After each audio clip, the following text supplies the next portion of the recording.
Hi, this is Tate with Black Bear Repair. Today we're going to be talking about a little bit more about 1022 modifications, simple, cheap things you can do at home for next to nothing. So these are super easy. These are a couple things that you can either buy aftermarket parts for, or we can tell you how to do them yourself. One thing we're going to show you today, basically all you're going to do on this guy is you've already pulled your gun apart. You're going to knock out the two pins here and here. Let me get them up to the screen here. Once those pins are popped out, remember there's no springs or anything that has to happen at this point. The top just slides off. The receiver slides off here. We're going to slide that guy away. We're going to be replacing two parts. The mag release. This guy sets up in here. Now this is one of the old school ones that actually you have to push up inside. We're going to be replacing it with the one that's already in here. And this is your auto bolt release that will be replacing this guy, this old guy here, which we'll be replacing it out and taking out. Now the first thing I want to tell you guys is you do not need to buy an auto bolt release. Now this kit I got just happened to come with one, and it was basically free with the kit because I paid about the same amount for the mag release, so it's not a big deal. But what you can do is you can come in here, see this little pin right, this little area right here that's kind of pointed. What we're going to do is we're just going to grind that guy out flat. So if you grind it out flat, you'll get the same benefit. Kind of take all these notches out of here. Just grind that guy out flat. We'll do the same thing as buying a fancy one for 20 bucks. So if you want to save yourself a couple bucks there, that's what we're really looking for. Now what we're going to try to do with the auto bolt release, that basically means when you pull it back, you set your lock here. Normally when you pull back the slide again, you're going to want to, you got to press the button and let go, which is a pain. Now what you'll be able to do is just pull the slide and it's going to slam forward. Really kind of a cool idea. Okay. Now what we're going to do is, first off, we're going to come up in here on the top. Oh, before we start there, I want to show you one thing that we're going to do a fix on your gun. A lot of times you have a lot of play in the mag area. So up here, when you put your mag in, it's all flopping around and you get a lot of play from there. And you want the mag to almost be kind of pushed forward. And a lot of times that will solve people. You see people have rubber bands and all kinds of things like that. We're going to show you how to do an easy fix.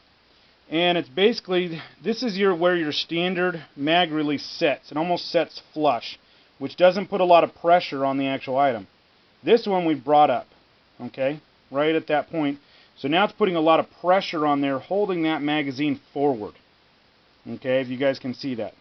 There's just, sticks up just a little bit, and then we're going to, normally it's about like that.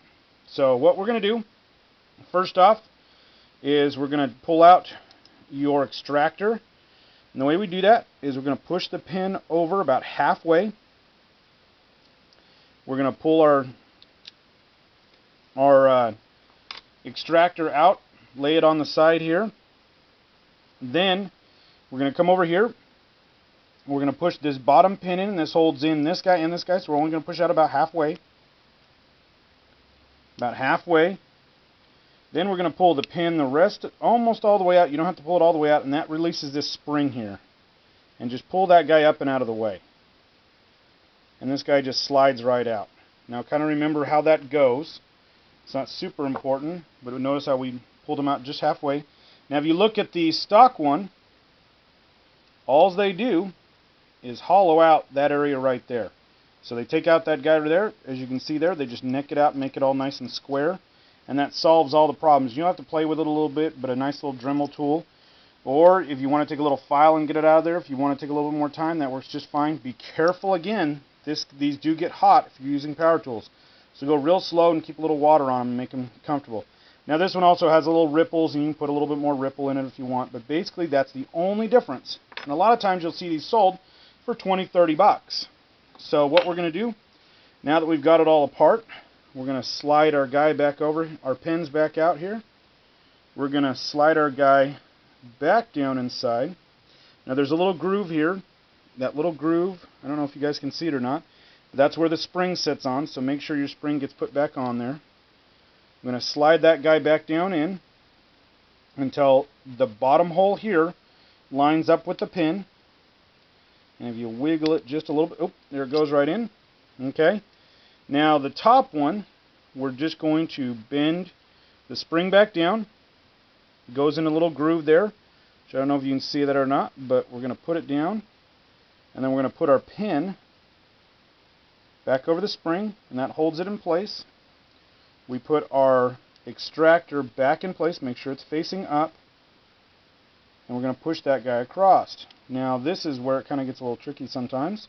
You just kind of get everything lined back up again, and it goes right through. Once it's flush on both sides, you're set to go. Now here's the fun part. Now we're going to replace this guy here, which used to be set like that, so it didn't even stick out at all, and you had to actually push in the inside. This is a really old 22 or 1022, so it was a pain, and I really like having a big giant arm we can grab onto and just force over. And I'll tell you how we're going to do the fix on the gun to make it a little bit more reliable. So we're going to take the pin, instead of pushing it out from this side and letting out this guy, we're just going to go ahead and push out the pin just far enough to where this guy comes out. Now keep in mind, keep your thumb over your mag release here, and this part slides clean out. Now see how that guy is under pressure? So you don't want to let that guy go flying on you. And you can leave that pin just set there. Now what we want to do is this guy comes about a 1/16 too long, and that keeps it so that piece is always flush. So it'll be flush like that. We want to bring it out. Now what we don't want to do is go too far that it's flopping around out here. We don't want to have that because then it will jam mags and all kinds of things. So I think about halfway, and you're just going to have to keep filing it. Keep in mind, little amounts of filing here on the what is the back of this guy is going to do a lot. So make sure you kind of file it down really nice and easy. This guy, like I said, came about a 1/16 inch longer, and file it down just a little bit. Check it, file it down, check it. It's not something I'd recommend doing on a machine. I recommend doing it by hand. Now once you've got it done by hand to where you think, it's super simple. Just press down on the plunger here. We're going to slide our part back up in here. You'll feel it catch right in here, holds the plunger in place, and you'll see how you look. And it will really tell you, you don't really need to put in the pin, but I always usually put in the pin to make sure it's safe. And like I said, we put it about a half of the way out. And you can do it a little more if you're still having problems, you feel like that magazine's not really locking in real good. That will solve the problem. And then just push your pin back over and check it, make sure it's functioning properly, going up and down. And you've just done a repair that would have cost you $60-65 inside of a store, plus $20, $30 worth of parts. Minimum. I mean, a lot of times just these extended mag releases are $35. So something really neat like that. There's all different kinds out there. They all work the same. Like I said, don't spend your money on an auto bolt release. Just grind yours out. So this is Tate with your cheap trick of the week. So have a great day. And this is Tate with Black Bear Repair.